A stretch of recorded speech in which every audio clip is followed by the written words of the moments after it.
मी इयत्ता 7वीचा विद्यार्थी. माझ्या शाळेचे नाव आनंद प्रायमरी स्कूल.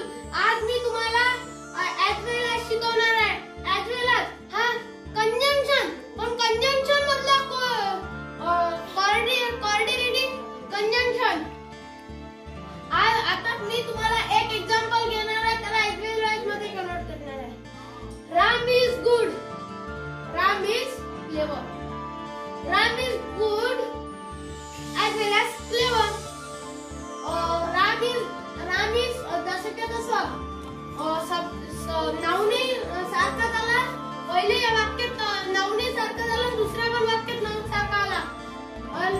हेल्पिंग वर्ब पण सारखा आला, म्हणून राम इज गुड घेतला आणि as well as clever. as well as टाकला मध्ये क्लेवर घेतलं. आता मी दुसरा example. Sita is happy. Sita is small. Sita is happy as well